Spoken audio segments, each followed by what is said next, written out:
Hi உறவுகளே, எல்லோரும் எப்படி இருக்கீங்க? நல்லா இருக்கீங்களா? நானும் நல்லா இருக்கீங்க. இன்றைக்கி நம்ம பார்க்க போகிறது ஒரு டேஸ்ட்டான ஹெல்த்தியான ராஜ்மா கிரேவி தாங்க எப்படி செய்கிறோன்னு பார்க்க போகிறோம். இந்த கிரேவி அப்படியேவும் நாட்டுக்கோழி குழம்பு வச்சோம்னா எப்படி ஒரு டேஸ்ட்டில் இருக்குமோ அதே டேஸ்ட்டுக்கு கொஞ்சம் கூட குறையாமல் செம்மையாக இருக்குங்க. சரி வாங்க இந்த கிரேவி எப்படி செய்யலான்னு சட்டுன்னு பார்த்துடலாம். நான் இன்றைக்கி ராஜ்மா ஒரு 1/4 கிலோ அளவு எடுத்திருக்கேங்க. இப்போ ஒரு குக்கர் அடுப்பில் வச்சுக்கலாங்க.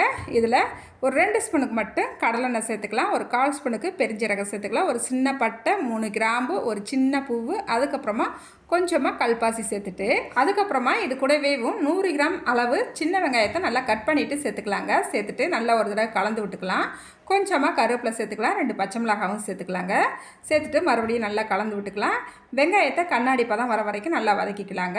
அதுக்கப்புறமா இது கூடவேவும் ஒரு 1/2 ஸ்பூனுக்கு இஞ்சி பூண்டு விழுது சேர்த்துக்கலாங்க. என் மகட்ட இஞ்சி பூண்டு அடிக்க சொன்னேன், அவள் கொஞ்சம் தண்ணியை ஊற்றி அடிச்சிட்டாங்க. சரி பரவாயில்ல, இஞ்சி பூண்டு விழுது தானேன்ட்டு தண்ணியாகவே நம்ம சேர்த்துக்கிட்டாச்சு. இப்போ இஞ்சி பூண்டு பேஸ்ட்டு சேர்த்துட்டு ஒரு நிமிஷம் நல்லா கலந்து விட்டுக்கிட்டாச்சு. அதுக்கப்புறமா 3 மீடியம் சைஸ் தக்காளி பழத்தை நல்லா அடிச்சுட்டு அதையும் சேர்த்துக்கிட்டாச்சுங்க. சேர்த்துட்டு நல்லா மறுபடியும் நல்லா கலந்து விட்டுக்கலாம். இதோட பச்சை வாசனை போகிற வரைக்கும் நல்லா வதக்கிக்கலாங்க.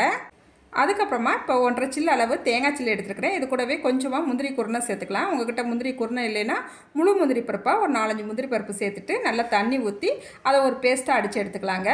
அதுக்கப்புறமா இப்போ ராஜ்மாவையும் சேர்த்துக்கலாம். கொஞ்சம் மல்லி இலையும் பொடிசாக கட் பண்ணிவிட்டு சேர்த்துக்கலாங்க. சேர்த்துட்டு நல்லா கலந்து விட்டுக்கலாம். இப்போ நல்லா கலந்து விட்டுக்கிட்டாச்சு. இது கூடவே ஒரு 1/4 ஸ்பூனுக்கு மஞ்சள்தூள் சேர்த்துக்கலாங்க.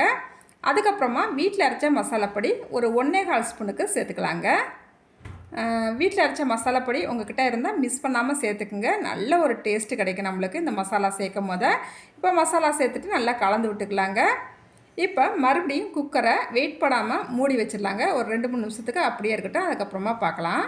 இப்போ நம்ம மூடி வச்சு ஒரு 3 நிமிஷம் ஆயிடுச்சுது. இடையில நல்லா கலந்து விட்டுக்கிட்டாச்சு. மசாலாவோட பச்சை வாசனையும் போகிற வரைக்கும் நல்லா வதக்கிக்கிட்டாச்சு. அதுக்கப்புறமா நம்ம அடித்து வச்சுருக்கிற தேங்காய் பேஸ்ட்டை சேர்த்துக்கலாங்க. சேர்த்துட்டு தண்ணியும் சேர்த்துக்கலாம்.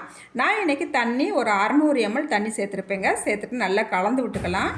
இந்த நேரத்தில் இந்த கிரேவிக்கு தேவையான அளவு உப்பு சேர்த்துக்கலாங்க. உப்பு சேர்த்துட்டு மறுபடியும் ஒரு தடவை நல்லா கலந்து விட்டுக்கலாம். உப்பு கரெக்டாக இருக்கான்னு ஒரு தடவை செக் பண்ணிக்கோங்க. இப்போ மறுபடியும் குக்கரை மூடி வச்சு 4 விசில் விட்டுட்டு அடுப்பை ஆஃப் பண்ணிக்கலாங்க. இப்போ ஒரு 10 நிமிஷம் ஆயிடுச்சுங்க. ஓப்பன் பண்ணி பார்த்தலாம். வாவ், அப்படியே ஓப்பன் பண்ண உடனே இந்த கிரேவியோட வாசனை சும்மா கமகமன்னு செம்மையாக வந்துருச்சுங்க. நல்லா எண்ணெயெல்லாம் பிரிஞ்சு செம்ம டேஸ்ட்டாக வந்திருக்குது. சாதத்தோட, சப்பாத்தியோட, பூரியோட சாப்பிடும் போது ரொம்ப ரொம்ப டேஸ்ட்டாக இருக்குங்க. நீங்களும் இந்த கிரேவியை ஒரு முறையாவது ட்ரை பண்ணி பாருங்கள். ட்ரை பண்ணிவிட்டு எப்படி இருந்துச்சுன்னு மறக்காமல் கமெண்ட்டில் சொல்லுங்கள். இந்த வீடியோவுக்கு ஒரு லைக் பண்ணிவிடுங்க. அடுத்த ஒரு வீடியோவில் பார்க்கலாங்க. பாய்.